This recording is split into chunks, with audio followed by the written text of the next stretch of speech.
ओ शांति। सो आज बाबा हम बच्चों के डिवाइन कैरेक्टर्स बनाने के लिए आए हैं। तो बाबा कहते हैं कि हमारे डिवाइन कैरेक्टर्स कब बनेंगे। तो उसके लिए बाबा हम बच्चों को युक्ति बता रहे हैं। उसके लिए हमें पुरुषार्थ करना पड़ेगा। बाबा को खुली आंख से याद करने का। बाबा ने ये राजयोग के लिए कहा ही है ना, ये ओपन आइड मेडिटेशन है। जनरली दुनिया में तो लोग भगवान को याद करते हैं तो अपनी आंखें बंद कर देते हैं। लेकिन बाबा ने हम बच्चों को सिखाया है कि उसको याद करने के लिए मुझे आंखें बंद करने की आवश्यकता नहीं है। क्यों हम बाबा को खुली आंख से याद करते हैं? तो आज बाबा बहुत सारे रीजन बता रहे हैं। क्योंकि बाबा चाहता है कि मेरे बच्चे कर्म योगी बन जावे। बाबा नहीं कहता कि सारा दिन एक जगह पर बैठे बैठे मुझे याद करो। नहीं, वो कहते हैं कि अपना काम भी हमें संभालना है, अपनी ड्यूटीज रेस्पॉन्सिबिलिटीज को भी निभाना है और बाबा को याद करना है। तो हम अपना कार्य, अपनी ड्यूटीज खुली आंख से निभाते हैं ना, खुली आंख से करते हैं। तो बाबा को भी याद करने का अगर मेरा अभ्यास खुली आंख से होगा तो समझो हम काम करते करते बाबा को याद कर पाएंगे। क्योंकि बंद आंख से अभ्यास होगा तो कर्म करते बाबा नहीं याद आएगा। तो इसीलिए बाबा आज हमारा ध्यान खिंचवा रहे हैं कि हमें सच्चा सच्चा कर्म योगी बन करके रहना है और बाबा को खुली आंख से याद करना है। दूसरी बात, बच्चा जब छोटा होता है वो अपने बाप को याद करता है तो उसके लिए वो आंखें बंद नहीं करता है। वो तो खुली आंख से खेलता भी रहेगा, पढ़ता भी रहेगा, कुछ भी एक्टिविटी करता रहेगा, लेकिन अपने बाप को याद करता रहेगा। तो ऐसे मुझे भी शिव बाबा को याद करना है। उसको याद करने के लिए आंखें बंद करने की आवश्यकता ही नहीं है। बस बाबा का छोटा बच्चा बन जाए और बाबा को हर कार्य में आंखें खुली रख करके याद करते चले। फिर बाबा कहते हैं कि जब भी हम अपनी आंखें खुली रखते हैं तो आप नोटिस करना कि अगर हमारी बुद्धि बाहर में भटकेगी, लेकिन एक लिमिटेड एरिया में ही बुद्धि भटकेगी। लेकिन जब आंखें बंद करते हैं तो ऐसा फील होता है कि पता नहीं कहाँ कहाँ घूम के आए, लंदन, अमेरिका, अफ्रीका। यानी बुद्धि हमारी दूर दूर जगह पे जाती है। अगर आंखें खुली होगी तो हमारी बुद्धि लिमिटेड एरिया में ही जाएगी। इसीलिए भी बाबा कहते हैं कि बाबा को याद करने समय आंखें खुली रखनी है। फिर बाबा कहते हैं इस दुनिया में भी आपने देखा होगा कि कई बार कई लोग बड़े गहरे चिंतन में चले जाते हैं। उनका तो खैर वही दुनिया का ही चिंतन होता है, नेगेटिव चिंतन होता है। तो आप देखना उस व्यक्ति की आंखें खुली होती है। आप उसके सामने जाके कुछ बात बताओ, सुनता भी है फिर भी कुछ भी नहीं सुन रहा है। आंखें खुली है, देख भी रहा है, फिर भी जैसे लगता है कुछ भी उसको नहीं दिखाई देता। तो वो एक नेगेटिव स्टेज हो गई। या meditation is such a positive powerful stage कि हमारी आंखें खुली है फिर भी कुछ भी नहीं दिखाई देता, सुन रहे हैं फिर भी कुछ भी नहीं सुनाई देता। तो ये एक पॉजिटिव स्टेज है। या फिर बाबा ये भी बताता है कि जभी भी भगत डिवोटी भगवान के आगे जाते हैं तो क्या करते हैं, अपनी आंखें बंद कर देते हैं। आंखें बंद करके भगवान को कहते हैं कि अखिया प्यासी रे प्रभु दर्शन की। अब आप देखो, भगवान अगर उसको दर्शन भी दे देगा, वो कैसे देखेगा? उसकी आंखें तो बंद है, या तो भगवान हमें खुली आंख से देख रहा है, तो हमें भी भगवान को खुली आंखों से ही देखना है। बंद करने की कोई आवश्यकता नहीं है। या आपने देखा होगा, बुद्धा का चित्र, गुरु नानक का चित्र, सबकी आंखें देखो खुली हुई है। बड़ी बड़ी नहीं, लेकिन अध खुली आंखें। तो ये आधी खुली हुई आंखें वो कंसंट्रेशन का प्रतीक है, एकाग्रता का प्रतीक है। तभी हम बाबा के बच्चे जब बाबा को याद करते हैं ना, तो हमारी भी अध खुली आंखें होती है, पूरी खुली नहीं होती है। क्योंकि हम बाबा की बाबा ज्योति बिंदु है, उसमें अपनी बुद्धि को फोकस कर रहे हैं। तो कंसंट्रेशन पावर के लिए वो फोकस बहुत जरूरी है। फिर बाबा हम बच्चों को ये भी कहते हैं कि कभी कभी हमारी आंखें बंद हो जाती है, तो क्या होता है, हम माया का आवाहन कर रहे हैं, इन्वोकेशन ऑफ माया हो रहा है। अब माया को बुलाएंगे तो क्या करेगी, वो तो आएगी डेफिनेटली। या तो फिर आंखें बंद करने से सुस्ती आती है, झुटके आते हैं। अगर हमारी आंखें खुली होगी तो पता चलेगा कि भाई नींद आ रही है, अब उठ के थोड़ा और काम करें। या लेकिन अगर मेरी आंखें बंद होगी, हम झुटके खाते रहेंगे, पता भी नहीं चलेगा कि झुटके भी आ रहे हैं, और हमारा वैल्यूएबल टाइम वेस्ट हो जाएगा। इसीलिए भी बाबा कहते हैं खुली आंख रखना अति आवश्यक है। फिर बाबा कहते खुली आंख रखना वो अलर्टनेस, एक्टिवनेस की निशानी है। जितना जितना बाबा को याद करो ना, तो हमारे में अलर्टनेस, एक्टिवनेस आती है। देखो हम आंखें कब बंद करते हैं, जब सोने जाते हैं तब हमारी आंखें बंद हो जाती। जब हम थके हुए होते हैं तो बैठे बैठे भी आंखें बंद हो जाती है। लेकिन मेडिटेशन मुझे अलर्ट बनाता, बाबा की याद मुझे एक्यूरेट बनाती, बाबा की याद मुझे एक्टिव बनाती। या तो इसीलिए बाबा कहते आंखें बंद करने की कोई जरूरत नहीं है। फिर बाबा कहते हैं कि ये बाबा के सेंटर्स कहो, बाबा का सत्संग कहो, ये भी तो एक यूनिवर्सिटी हो गई ना। और यूनिवर्सिटी में क्या होता है, पढ़ाई पढ़ी जाती है। हम्म? उस यूनिवर्सिटी में भी कोई स्टूडेंट आंखें बंद करके बैठेगा, टीचर क्या बोलेगा, उसको निकाल देगा ना क्लासरूम में से, या तो उसको वार्निंग देगा। तो ये बाबा की, मेरे बाबा की यूनिवर्सिटी है। भगवान मेरा सुप्रीम टीचर है। तो सुप्रीम टीचर नहीं चाहता कि मेरे गॉडली स्टूडेंट्स आंखें बंद करके बैठे। वो तो चाहेगा ना कि अटेंटिव होकर, अलर्ट होकर के बैठे। या तभी तो वो जो पढ़ाई की बातें हैं वो बुद्धि में जाएगी।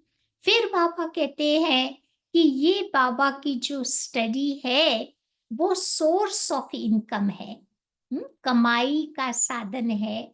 जैसे लौकिक दुनिया में आप देखो, दुकान वाले या वो ग्राहक आते हैं और आंखें बंद करके बैठेंगे तो ग्राहक तो चला जाएगा, या कमाई नहीं होगी। तो बाबा भी हम बच्चों को यही बात बता रहे हैं कि हम भी बाबा के पास आए हैं कमाई करने के लिए, और हमारी कमाई है हाफ साइकिल की।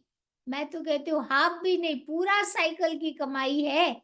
देखो इस साइकिल में हमारा ये लास्ट बर्थ है, फिर भी दुनिया वालों की कंपैरिजन में हमारे पास सब कुछ है।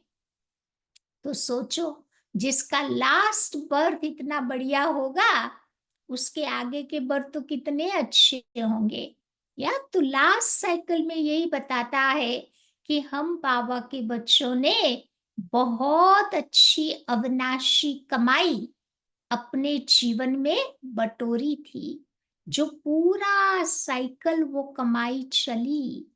अब फिर से सृष्टि का अंत आ गया है, अंतिम समय आ गया है, तो अब मुझे नेक्स्ट साइकिल के लिए फिर से अपनी कमाई को बटोरने का पुरुषार्थ करना है।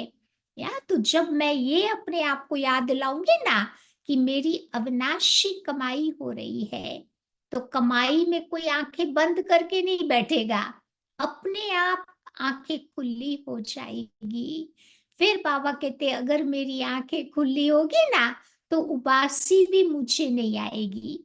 नहीं, यूनिवर्सिटी में बैठ के कोई उबासियां लेता रहे, बगासा खाता रहे, तो कैसा लगेगा? लगेगा ना टीचर को भी, भाई ये तो बहुत थका हुआ लग रहा है, ये क्या पढ़ाई करेगा। तो बाबा कहते हैं आंखें खुली होगी तो उबासी नहीं आएगी। तो आज बाबा खुली आंख का बहुत बहुत महत्व बता रहे हैं। जब भी बाबा को याद करो, शुभ बाबा में अपनी बुद्धि को फोकस करके मन में अच्छे अच्छे विचार मुझे करने हैं।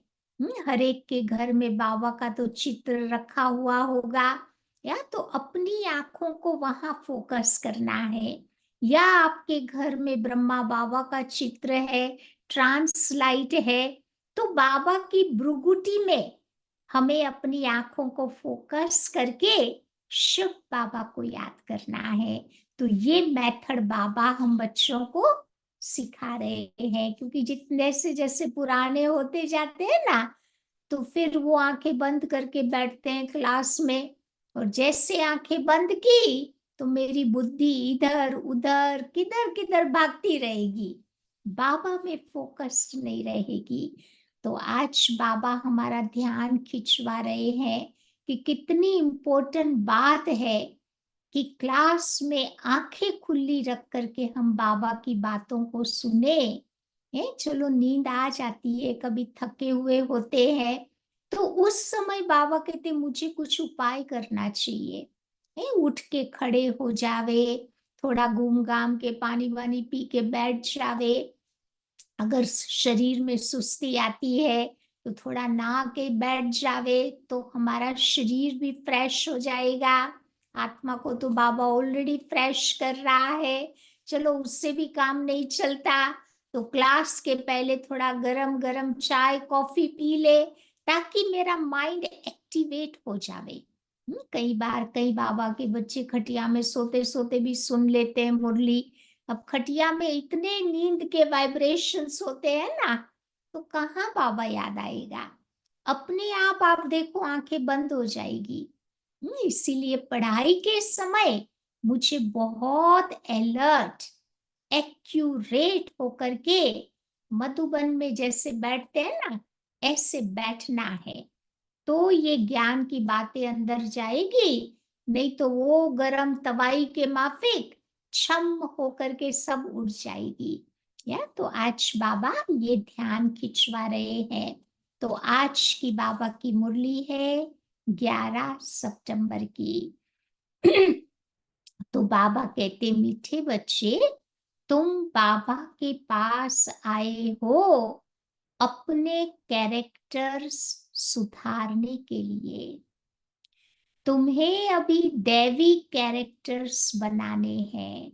जो देवताओं का चरित्र था, ऐसा भी हमें बनाना है। आज का प्रश्न है, तुम बच्चों को आंखें बंद करके बैठने की मना क्यों की जाती है? क्यों बाबा नहीं चाहता कि मेरे बच्चे आंखें बंद करके सुने या बाबा को याद करे? तो बाबा कारण आज सारी मुरली में बता रहे हैं, क्योंकि नजर से निहाल करने वाला बाबा तुम्हारे सन्मुख है। बाबा वो पावरफुल दृष्टि दे रहा है। कैसे मिलेगी बाबा की दृष्टि अगर आंखें बंद है? अगर आंखें बंद होगी तो निहाल कैसे होंगे? स्कूल में भी कोई चाहता है, आंखें बंद करके तो नहीं बैठता है ना। हम सबका अनुभव है, कोई स्कूल में आंखें बंद करके नहीं बैठता। अगर आंखें बंद होगी तो फिर सुस्ती आएगी। लेकिन यहाँ तो चुस्ती रहनी चाहिए, सुस्ती नहीं। या आलस्य आएगा। तुम बच्चे तो स्कूल में पढ़ाई पढ़ रहे हो, ये पढ़ाई तुम्हारी सोर्स ऑफ इनकम है, कमाई का साधन है। लाखों पद्मों की कमाई तुम्हारी जमा हो रही है। कमाई में कभी भी सुस्ती उदासी आ नहीं सकती। ओम शांति। मीठे मीठे रूहानी बच्चों के प्रति बाप बैठ समझाते हैं। ये तो बच्चे जानते हैं कि रूहानी बाप परम धाम से आकर हमको पढ़ा रहे हैं। बाबा क्या पढ़ा रहे हैं? तो बाप के साथ आत्मा का योग लगाना ये सिखलाते हैं, जिसको कहा जाता है याद की यात्रा। ये भी बताया है कि बाबा को याद करते करते मीठे रूहानी बच्चे तुम पवित्र बन अपने पवित्र शांति धाम पहुंच जाएंगे। कितनी सहज समझानी है।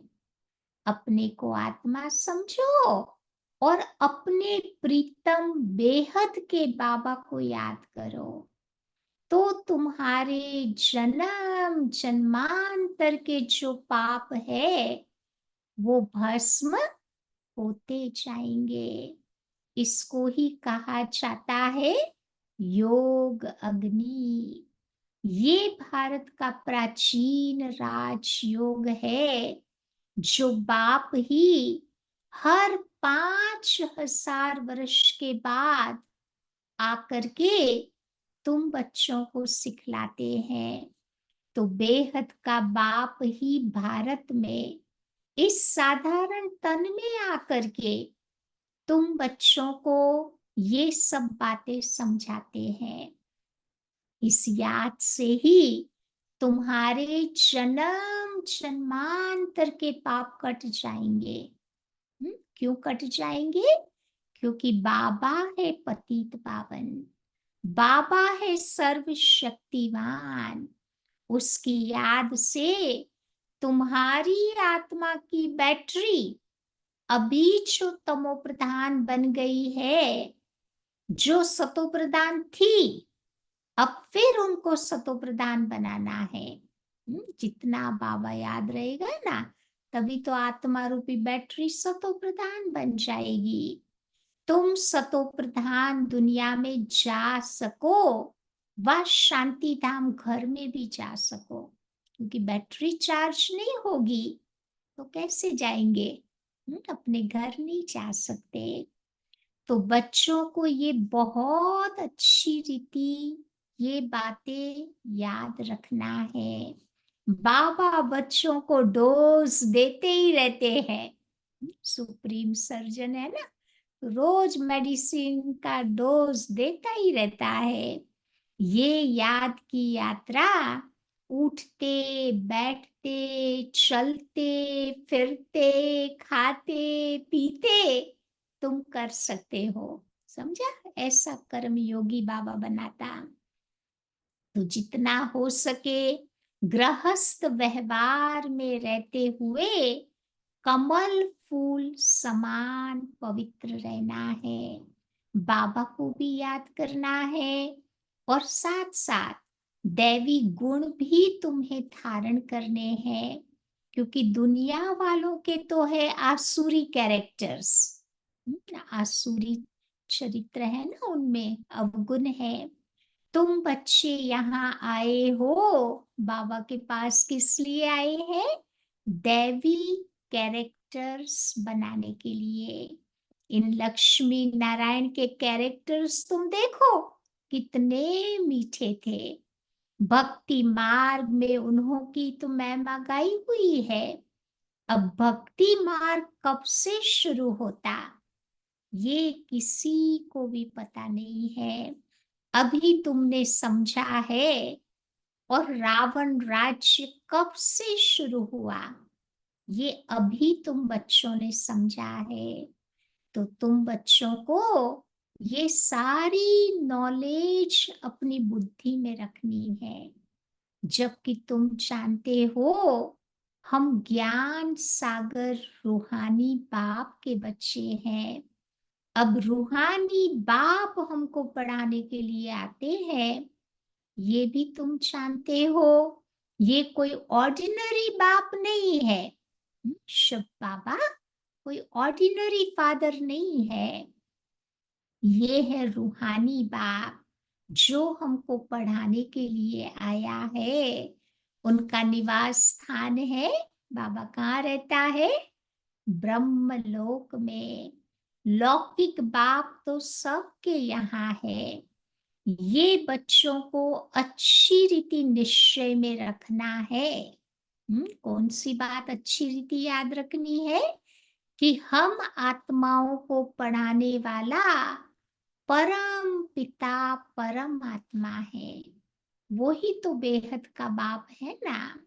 भक्ति मार्ग में लौकिक बाप होते हुए भी परम पिता परमात्मा को बुलाते हैं। उनका एक ही नाम यथार्थ शिव है। बाबा खुद समझाते हैं, मीठे मीठे बच्चों, मेरा नाम एक ही शिव है। भल अनेक नाम अनेक मंदिर बनाए हैं, परंतु वो सब है भक्ति मार्ग की सामग्री। यथार्थ नाम मेरा एक ही शिव है। तुम बच्चों को आत्मा ही कहते हैं, सालिग्राम कहे तो भी हर्जा नहीं है। शिव और शालिग्राम, उसकी बहुत सारी महिमा है ना। तो अनेका अनेक शालिग्राम है। कितनी सारी आत्माएं, सब शालिग्राम है। शिव एक ही है, वो है बेहद का बाप। बाकी सब है उनके बच्चे। तो इसके पहले तुम हद के बच्चे थे, तो हद के बाप के पास रहते थे। उस समय ज्ञान तो था नहीं, बाकी अनेक प्रकार की तुम बैठ भक्ति करते थे। भक्ति मार्ग में पता है ना, अलग अलग प्रकार की भक्ति हमने की। आधा कल्प भक्ति की है। द्वापर से लेकर के भक्ति शुरू होती, रावण राज्य भी शुरू हुआ। तो ये है बहुत सहज बात, परंतु इतनी सहज बात भी कोई मुश्किल से समझते हैं। रावण राज्य कब से शुरू होता, ये कोई नहीं जानता। तुम मीठे मीठे बच्चे जानते हो। कौन सी बात जानते हैं? कि बाबा ही ज्ञान का सागर है। जो उनके पास है वो आकर के बच्चों को देते हैं। तो शास्त्र सब हो गए भक्ति मार्ग के।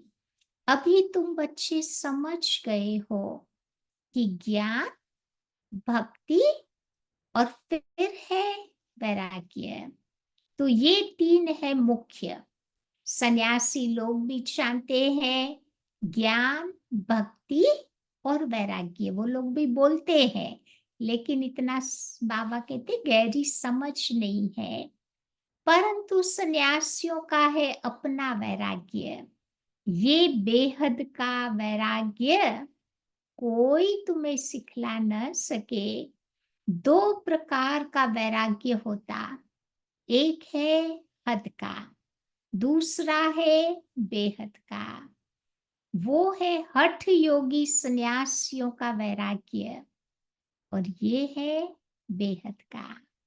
तो तुम्हारा है राजयोग, वो घर बार छोड़कर जंगल में चले जाते हैं, तो उन्हों का नाम ही पड़ जाता है सन्यासी।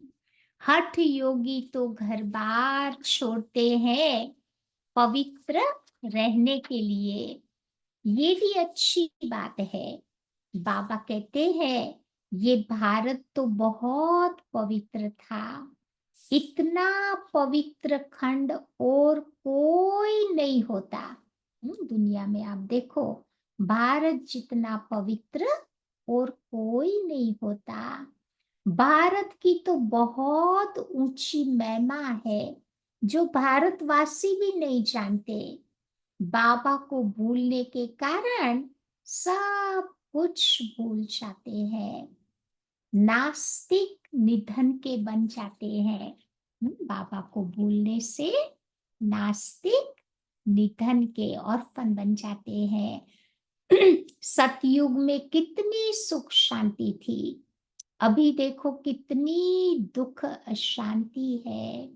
मूल वतन तो है ही शांति धाम, जहाँ हम आत्माएं रहती है। तो आत्माएं अपने घर से यहाँ आती है।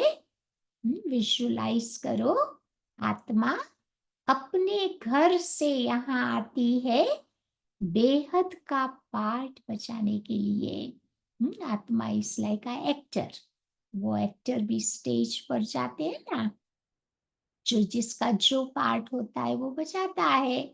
ऐसे आत्मा भी अपना अपना पार्ट बचाती, कभी मेल का कभी फीमेल का। तो ये है पुरुषोत्तम संगम युग, जबकि बेहद का बाबा आते हैं नई दुनिया में ले चलने के लिए। तो बाबा ही आकर के उत्तम ते उत्तम बनाते हैं। ऊंच ते ऊंच भगवान कहा जाता, परंतु वो कौन है, ये किसको कहा जाता, ये कुछ भी नहीं समझते। एक बड़ा सा लिंग रख दिया है, समझते हैं ये निराकार परमात्मा है, हम आत्माओं का वो बाप है, ये भी नहीं समझते। सिर्फ बैठ करके पूजा करते रहते हैं। तो हमेशा शिव बाबा कहते हैं कि रुद्र बाबा या बबूलनाथ बाबा नहीं कहेंगे। वो शोभता ही नहीं है, रुद्र बाबा या बबूलनाथ बाबा कहना नहीं शोभता। तुम लिखते भी हो कि शिव बाबा याद है, वर्षा याद है, ऐसे ऐसे स्लोगन्स तुम्हारे घरों में लगाने चाहिए। शिव बाबा को याद करो तो पाप भस्म होंगे, क्योंकि बाबा ही तो पतित पावन है ना। इस पतित दुनिया में एक भी तुम देखो पावन नहीं हो सकता, और पावन दुनिया में फिर एक भी पतित नहीं हो सकता। शास्त्रों में तो सब जगह पतित ही लिख दिया है। त्रेता में भी कहते हैं रावण था, सीता चुराई गई। श्री कृष्ण के साथ कंस को बता दिया, जरासंगी हिरण्याकश कश्यप आदि को भी दिखा दिया है। फिर देखो श्री कृष्ण पर कितने सारे कलंक लगा दिए हैं। अब सतयुग में ये सब हो नहीं सकता ना, वो कलयुग की सतयुग की सारी बातें मिला मिलाकर भक्ति में खिचड़ी बना दिया है। तो बाबा कहते हैं कि सतयुग त्रेता में तो ऐसे ऐसे डेविल्स तो थे ही नहीं। तो बाबा कहते उसके पर भी कितने झूठे कलंक लगाए हैं। श्री कृष्ण को भी बदनाम करके, छोटा बेबी या टीनेजर को भी कितना बदनाम कर दिया। अब सतयुग में तो ये सब हो नहीं सकता, सबकी ग्लानि करते रहते हैं। अब बाबा कहते हैं कि ये याद की यात्रा है, आत्मा को पवित्र बनाने के लिए। पावन बन फिर पावन दुनिया में जाना है। तो बाप 84 का चक्र भी समझाते हैं। अभी तुम्हारा ये अंतिम जन्म है, फिर घर जाना है। हम्म?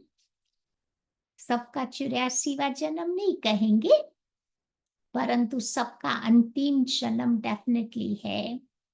अब घर में शरीर तो नहीं जाएगा, आत्मा ही जानी है। इसीलिए बाबा कहते हैं कि हे मेरे मीठे मीठे रूहानी बच्चों, अपने को आत्मा समझ कर बैठो, देह नहीं समझो। और सत्संगों में तो तुम देह अभिमानी होकर के बैठते हो, लेकिन यहाँ बाबा कहते हैं देही अभिमानी, आत्म अभिमानी होकर बैठो। जैसे मेरे में ये संस्कार है, मैं ज्ञान का सागर हूँ, तो तुम बच्चों को भी ऐसा बनना है। बेहद के बाप और हद के बाप का कॉन्ट्रास्ट भी बतलाना है। बेहद का बाप बैठ तुम बच्चों को सारा ज्ञान समझाते हैं। पहले तुम नहीं जानते थे, अभी सृष्टि चक्र कैसे फिरता, उसका आदि मध्य अंत, चक्र की आयु कितनी है, ये सब कुछ बाबा बैठ तुम बच्चों को बतलाते हैं। भक्ति मार्ग में तो कल्प की आयु लाखों वर्ष कह करके बाबा कहते घोर अंधियारे में सबको डाल दिया है। और ही नीचे उतरते आए। कहते भी है ना कि जितना हम भक्ति करेंगे उतना बाबा को नीचे खींचेंगे। क्योंकि भक्ति का फल ही तो भगवान है ना। जितनी ज्यादा भक्ति की उतना बाबा को नीचे खींचेंगे। तो बाबा आकर के हमको पावन बनाएंगे। बाबा को खींचते हैं क्योंकि पतित है, बड़े दुखी बन जाते हैं। फिर कहते हैं कि हम बाप को बुलाते हैं। बाबा भी देखते हैं कि मेरे बच्चे बिल्कुल दुखी तमो प्रधान बन गए हैं। 5000 वर्ष पूरे हुए तब फिर बाबा भी आते हैं। तो ये पढ़ाई कोई तुम्हारी इस दुनिया के लिए नहीं है। इस दुनिया में तो खैर हमको मिलता ही है बाबा से रिवॉर्ड, परंतु बाबा कहते हमारा भविष्य के लिए भी बहुत सारा इकट्ठा हो रहा है। तुम्हारी आत्मा धारण करके इन सब बातों को अपने साथ ले जाएगी। मैं ज्ञान का सागर हूँ, तो तुम बच्चे हो ज्ञान की नदियां। तो ये नॉलेज कोई इस दुनिया के लिए नहीं है, क्योंकि ये तो छी दुनिया, छी शरीर है, इनको तो अभी छोड़ना है। शरीर तो यहाँ पवित्र हो नहीं सकता।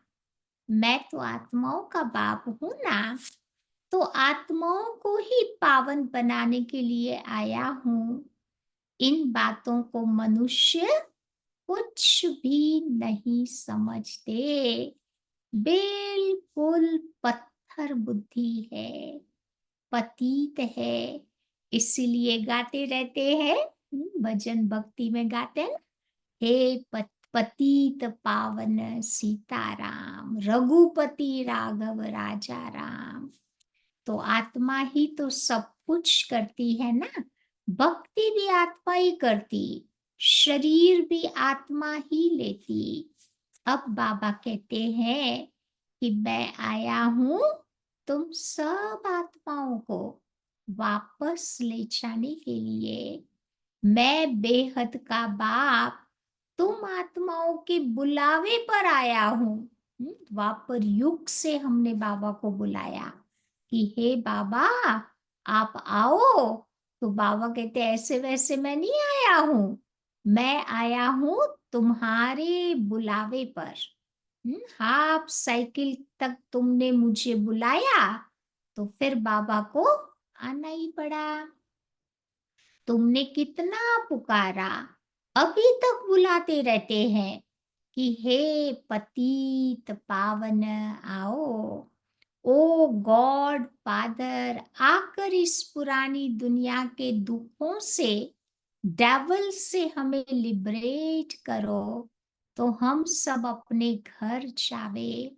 और तो कोई को पता ही नहीं है कि हमारा घर कहाँ है, घर में हम कैसे और कब जाएंगे। मुक्ति में जाने के लिए भी कितना मत्था मारते रहते हैं, कितने गुरु करते हैं, जन्म जन्मांतर मत्था मारते चले आए। वे गुरु लोग भी जीवन मुक्ति के सुख को तो जानते ही नहीं। हेवन का जो सुख है उनका उनको अनुभव नहीं है। इसीलिए कलयुग का सुख देख करके क्या कहते हैं, कि यहाँ का सुख काग विष्टा के समान है, टेम्पररी है। वे चाहते हैं मुक्ति, कहते भी है कि विश्व में शांति कैसे हो। सन्यासी भी मुक्ति को ही चाहते हैं, जीवन मुक्ति को तो जानते ही नहीं। परंतु मुक्ति, जीवन मुक्ति दोनों वर्षा बाबा ही आकर के देते हैं।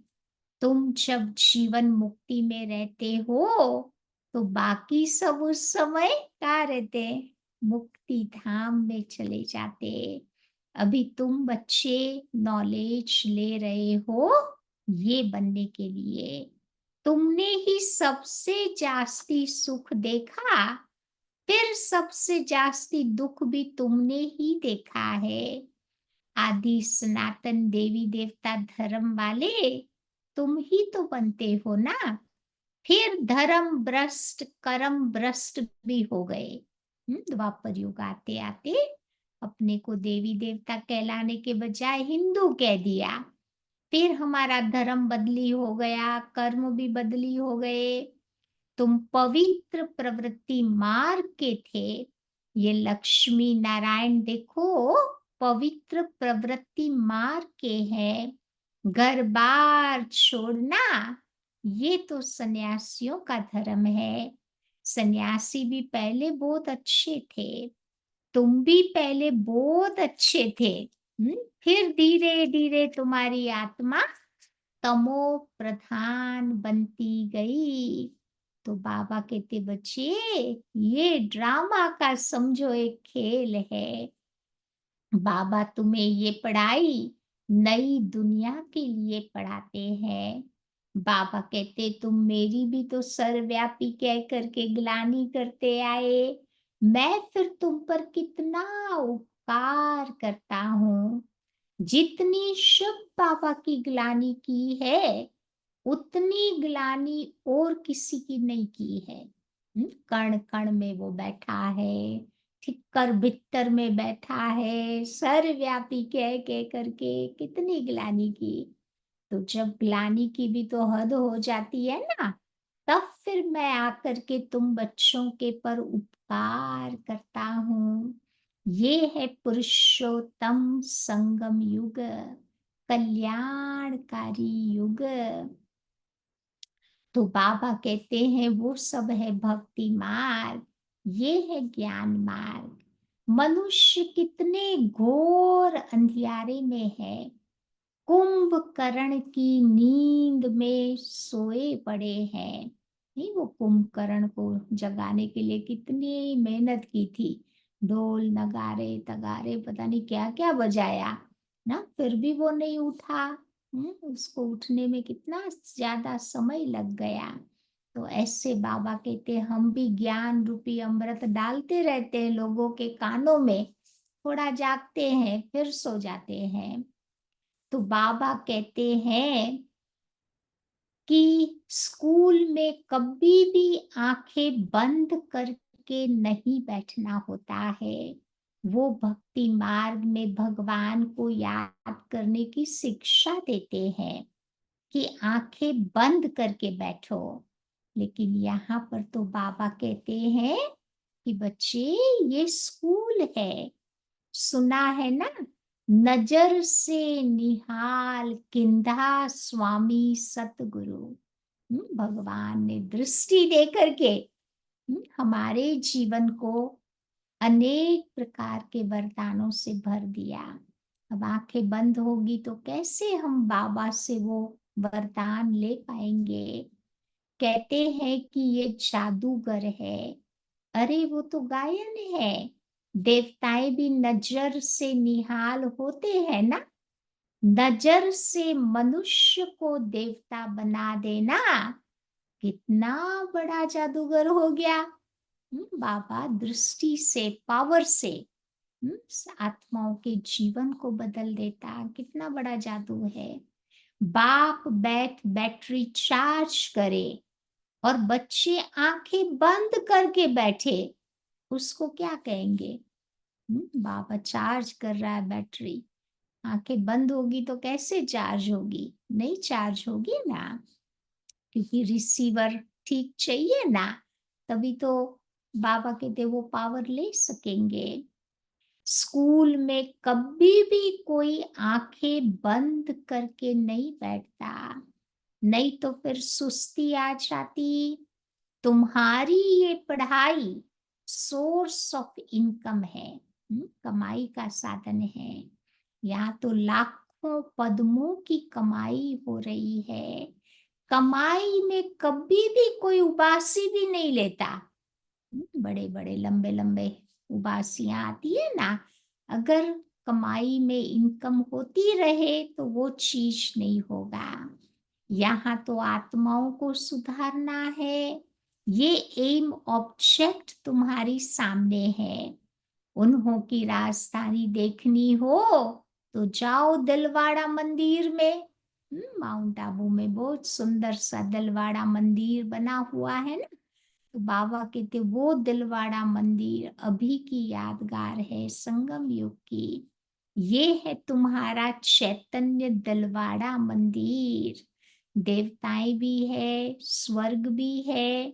सर्व का सदगति दाता आबू में ही आते हैं। इसीलिए आबू को कहा जाता, क्या कहेंगे? बड़े ते बड़ा तीर्थ स्थान ये आबू ठहरा। जो भी धर्म स्थापक अथवा गुरु लोग हैं, सबकी सदगति बाबा यहाँ आकर के करते हैं।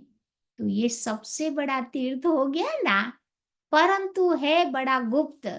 जानने वाले ही जानते हैं, सब नहीं समझ सकते। इनको और तो कोई जानता ही नहीं।